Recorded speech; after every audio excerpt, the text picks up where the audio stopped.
नमस्कार student. Math की हम नई क्लास लेकर आए हैं आपके सामने। इससे पहले हम लोगों ने बहुपद पढ़ा था। आज हम लोग नया टॉपिक शुरू करने जा रहे हैं, दो चर वाला रैखिक समीकरण। दो चर वाला रैखिक समीकरण सॉल्व करने की हमारे पास तीन विधियां प्रमुख हैं, जिसमें से पहली विधि के बारे में इस क्लास में हम चर्चा करेंगे। पहली विधि है प्रतिस्थापन विधि से समीकरण को हल करना।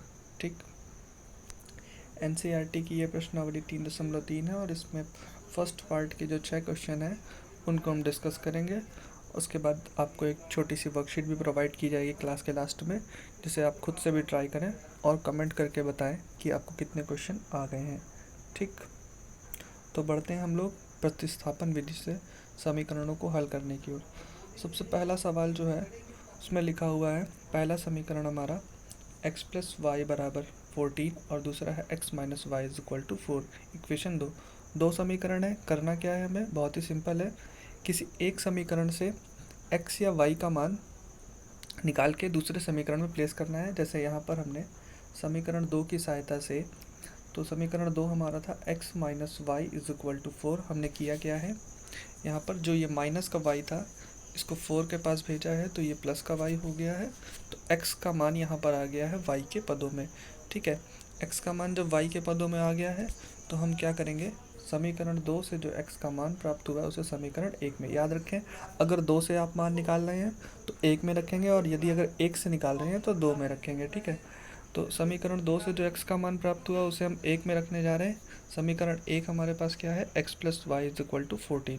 ठीक है, x की जगह जब हम 4 प्लस वाई रखते हैं तो हो क्या जाता है हमारा, यहाँ पर इक्वेशन हमारी इस तरह से आ जाती है, ब्रैकेट ओपन करने के बाद 4 plus Y is equal to 14। ठीक है, ब्रैकेट में आप मान जरूर रखें क्योंकि अगर बाहर कोई नंबर होगा तो उसका बाद में मल्टीप्लाई करना पड़ेगा आपको। तो यहाँ पर 4 plus Y is equal to 14 हो गया है। y और y मिलकर 2y हो गए, प्लस का 4 14 के पास जा रहा है तो माइनस का 4 हो जा रहा है और इस तरह से हमारे पास 2y इज इक्वल टू 10 बच रहा है। 2y इज इक्वल टू 10 बच रहा है। ये 2 जो है मल्टीप्लाई में है, इसको 10 के पास भेजेंगे तो डिवाइडेशन में आ जाएगा। तो ये 2 से ये 10 कट जाएगा और y का वैल्यू कितना आ जाएगा, 5। ठीक है, एक मान हमें मिल गया है y का। अब हम x का मान निकालेंगे। तो जैसा देख पा रहे हैं, अब जो y का मान आ गया तो इसे हम किसी भी इक्वेशन में रख सकते हैं, 1 और 2 किस में, तो हम 2 में रख रहे हैं। समीकरण 2 में y का मान रख रहे हैं। तो समीकरण 2 हमारे पास क्या था, यहाँ पर हम लोग मान रखेंगे, इस जगह पर हम लोग y का मान रखेंगे और x का मान प्राप्त करेंगे। कैसे, देखिए ये हमारा समीकरण 2 था जिसका बदला हुआ स्वरूप था x बराबर 4 प्लस वाई। यहाँ y की जगह हमने 5 रखा तो 4 और 5 जोड़कर x का मान आ गया 9। इस तरह से हमारे x और y दोनों के मान प्राप्त हो गए हैं, जो हमारा फाइनल आंसर है। ठीक, पहला सवाल कंप्लीट होता है। उम्मीद है आपको समझ में आया होगा। दूसरे क्वेश्चन की तरफ बढ़ते हैं। पहला समीकरण इसका है s minus T is equal to 3 और दूसरा समीकरण है s upon 3 plus T upon 2 is equal to 6। ठीक है, इस समीकरण में पहला समीकरण से हमने क्या किया, समीकरण 1 की सहायता से हमने प्रतिस्थापन कर लिया है, माइनस का टी। ठीक, पहले वाले सवाल की तरीके 3 के पास भेजा तो प्लस का हो गया, तो टी प्लस 3 एस का मान आ गया है हमारे पास। अब दूसरे समीकरण को देखिए, यहाँ पर अपॉन में संख्या दी है, भिन्नात्मक रूप में दिया तो हम इसे साधारण रूप में बदलेंगे। इसके लिए हमने क्या किया है, 6 से दोनों पक्षों में गुणा कर दिया है। जैसा कि देख पा रहे हैं हर पद में 6 से गुणा हुआ है, तो यहाँ 3 से ये वाला 6 कैंसिल हुआ, यहाँ 2 से 6 कैंसिल हुआ, तो यहाँ 2s बच रहा है, यहाँ 3t बच रहा है और साथ में यहाँ 36, और इसे हमने एक नया समीकरण 3 नाम रख दिया है। अब 1 से जो हमारा मान निकला था वो हम समीकरण 3 में रखेंगे।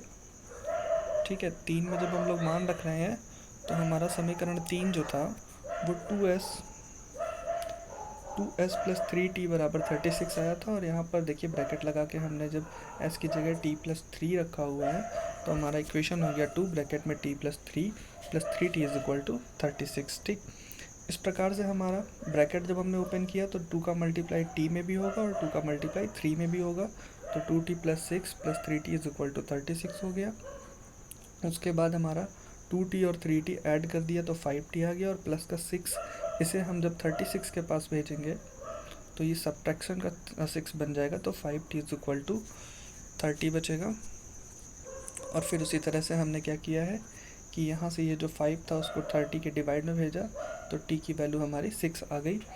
और फिर पहले जैसे हमने किया था समीकरण 1 में वापस, जो समीकरण हमारा 1 हमने जो उसका बदला हुआ स्वरूप प्राप्त किया था, s बराबर t+3, यहाँ t का मान 6 रख रहे हैं तो s का मान 9 आ जा रहा है। इस तरह से हमारा ये वाला समीकरण भी पूरा होता है और यहाँ s का मान हमारे पास 9 आया है, y का मान t का मान 6 आया है। ठीक, आगे बढ़ते हैं हम लोग सवाल नंबर 3 की तरफ।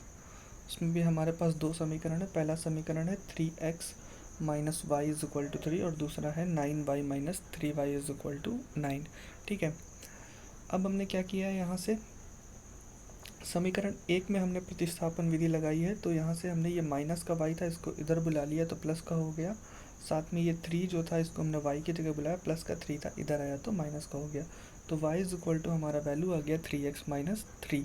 ठीक, अब ये जो y की मान है इसे हम लोग क्या कर रहे हैं, समीकरण 1 से निकाले इसलिए 2 में रख रहे हैं, तो ये जो y है यहाँ पर इसके बदले हमने ब्रैकेट में 3x माइनस 3 रखा, फिर ब्रैकेट खोला तो 3 का 3 में गुणा हुआ तो 9x आ गया और साथ में 3 का 3 में गुणा हुआ 9 आ गया, और ब्रैकेट के बाहर माइनस का निशान था इसलिए ये वाला माइनस जो है वो प्लस में बदल गया।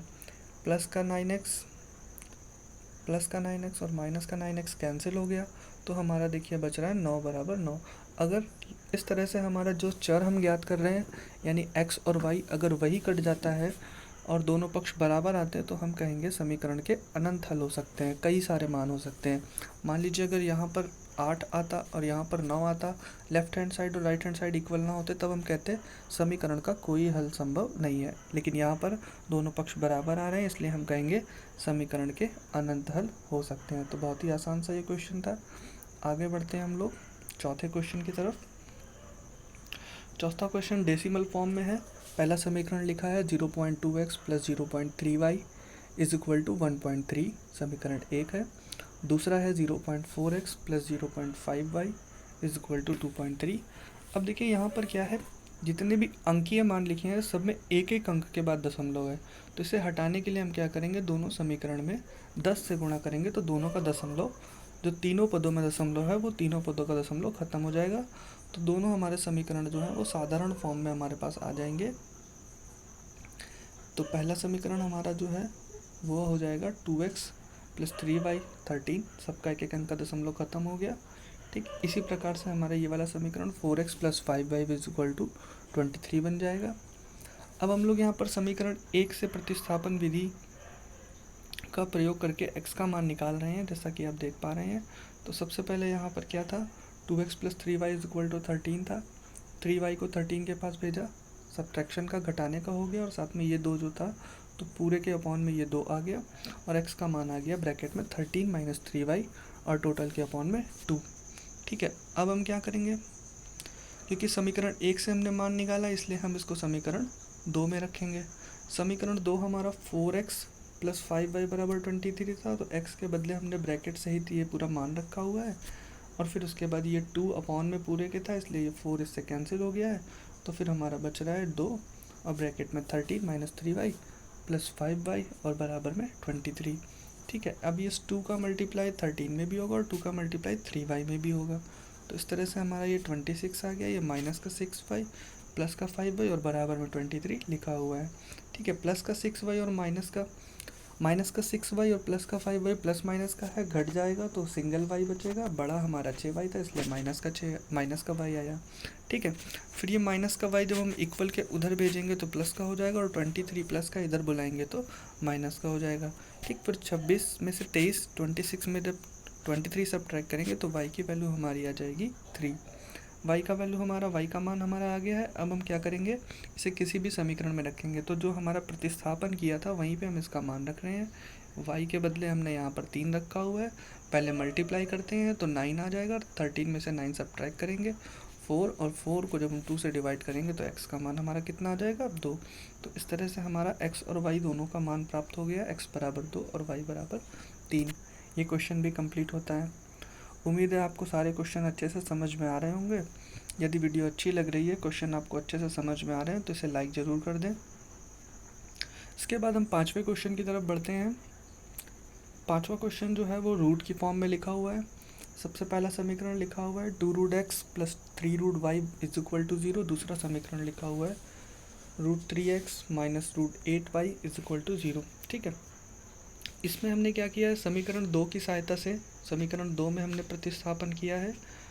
तो √3x minus √8y is equal to 0 था, माइनस का 8y 0 के पास भेजा तो प्लस का हो गया। √3 जो मल्टीप्लाई में था इसको भी यहाँ भेज दिया तो डिवाइड में आ गया। तो x की वैल्यू हमारे पास आ गई है, x की वैल्यू हमारे पास कितनी आ गई है, √8y अपॉन √3। अब क्योंकि समीकरण 2 से हमने मान निकाला है इसलिए हम इसको यूज़ कहाँ करेंगे, समीकरण 1 में। ठीक है, तो समीकरण 1 हमारा था √2x, तो x के बदले हमने क्या लिख दिया है, ब्रैकेट में √8y upon 3 plus √3y is equal to 0। ठीक है, √2 का जब √8 में मल्टीप्लाई होगा तो √16y हो जाएगा, अपॉन में √3 लिखा रहेगा। ठीक, और √3y और इज इक्वल टू में 0। 16 रूट में जो 16 होता है, रूट में 16 होता है, ये हमारा, इसकी वैल्यू हमारी 4 होती है। तो हमने यहाँ पर जो 16 √16y था उसे हमने लिख दिया है 4y, अपॉन में √3 लिखा हुआ है, और प्लस √3 इज इक्वल टू 0। अब हमें अपॉन से √3 अगर ख़त्म करना है तो हम √3 से दोनों ओर गुणा कर दे रहे हैं, तो ये √3 से ये √3 कैंसिल हो जाएगा। यहाँ जो एक √3 था और एक √3 हमने गुणा कराया है तो उसका गुणा होकर यहाँ पर 3y आ जाएगा। ठीक है, साथ में 0 में जब √3 का मल्टीप्लाई होता है तो 0 ही आ जाता है। तो इस तरह से हमारा यहाँ से बच रहा है 4y plus 3y is equal to 0। तो 4 और 3y को जब ऐड कर देंगे तो 7y इज इक्वल टू 0 हो जाएगा। अगर 7y इज इक्वल टू 0 है और 7 को अगर हम लोग 0 के पास भेजेंगे तो डिवाइड हो जाएगा, 0 में 7 से भाग करेंगे तो y की वैल्यू कितनी आ जाएगी, 0। जब y की वैल्यू 0 आ जाएगी तो फिर हम क्या करेंगे, y का मान किसी भी समीकरण में रख रहे हैं, हम समीकरण 2 में रख रहे हैं, तो x बराबर हमने √8y अपॉन √3 निकाला था, तो y के बदले हमने 0 लिख दिया। 0 का मल्टीप्लाई करेंगे तो x का मान भी क्या आ जाएगा, 0। तो इस तरह से x और y दोनों की वैल्यू हमारे यहाँ पर आई है 0। ये वाला क्वेश्चन भी कंप्लीट होता है। इसके बाद नेक्स्ट क्वेश्चन की तरफ हम लोग बढ़ते हैं। ये आज के इस पार्ट का लास्ट क्वेश्चन है 6। यहाँ पर पहला समीकरण जो लिखा हुआ है वो √3x upon 2 minus 5y upon 3 is equal to -2।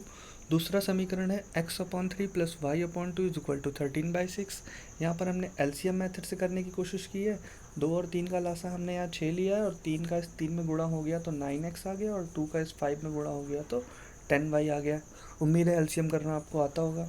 फिर इस 6 का क्रॉस मल्टीप्लाई 6 में हो गया तो यहाँ से 12 आ गया, और 9x और 10y ऐसे ही लिखा हुआ है। सेम यहाँ पर भी इसी तरह से किया गया, तो 2 का x में मल्टीप्लाई 2x हो गया, 3 का y में मल्टीप्लाई 3y, और इनका एलसीएम जो था वो 6 हो गया। इसके इस पूरे के बटे में भी 6 था और इस पूरे के बटे में भी 6 था, इसलिए दोनों के डिनोमिनेटर आपस में कैंसिल हो गए, और हमारे पास इक्वेशन आ गई 2x plus 3y is equal to 13। ठीक, फिर अगर हम दोनों समीकरण को देखें तो यहाँ पर किसी एक से प्रतिस्थापन करके हमें मान निकालना था, तो हमने यहाँ पर समीकरण 2 की सहायता ली है, और 2 की सहायता से हमने यहाँ पर समीकरण से जब इस 2x को 13 के पास भेजा, 3y is equal to 13 minus 2x हो गया। 3 को फिर हमने डिवाइड में भेज दिया है, तो y इज इक्वल टू हमारा 13 माइनस 2x अपॉन 3 आ गया है। ठीक, ये हमारा y का मान निकल आया, समीकरण 2 से निकला है, इसलिए इसे हम लोग रखेंगे कहाँ पर, समीकरण 1 में रखेंगे। समीकरण 1 में अब हम y का मान रख रहे हैं, तो देखिए क्या हो रहा है, 9x माइनस 10 ब्रैकेट में y की जगह 13 माइनस 2x अपॉन 3 रखा गया है। ठीक, सबसे पहले हम 10 का, क्योंकि 3 से 10 तो कैंसिल होता नहीं है, इसलिए 10 का हम बारी बारी दोनों संख्याओं में मल्टीप्लाई करेंगे, साथ में ब्रैकेट के बाहर माइनस है इसलिए निशान भी बदलना पड़ेगा। ठीक है, 13 का जब 10 में गुणा हुआ तो 130 आ गया, और 10 का जब 2 में गुणा हुआ मल्टीप्लाई हुआ तो 20x आ गया, अपॉन में 3 लिखा हुआ है। फिर इस 3 को अगर हम ख़त्म करना चाहते हैं तो 3 से हमने मल्टीप्लाई कर दिया है अपॉन के 3 को ख़त्म करने के लिए, तो इसका तो 3 ख़त्म हो जाएगा, बट यहाँ पर भी 3 का गुणा होगा, यहाँ पर भी 3 का गुणा होगा, तो इसलिए हमारा यहाँ पर 27x आ गया। इसका अपॉन का 3 ख़त्म हो गया था, और यहाँ पर 12 3 36 आ गया। ठीक, अब हम क्या करेंगे, 20 और 27 दोनों पॉजिटिव हैं, इनको ऐड कर देंगे, 47x आ जाएगा, और माइनस का 130 इक्वल के उधर भेजेंगे तो पॉजिटिव 130 हो जाएगा। ठीक, फिर उसके बाद 47x इज इक्वल टू हमारा आ गया है 94।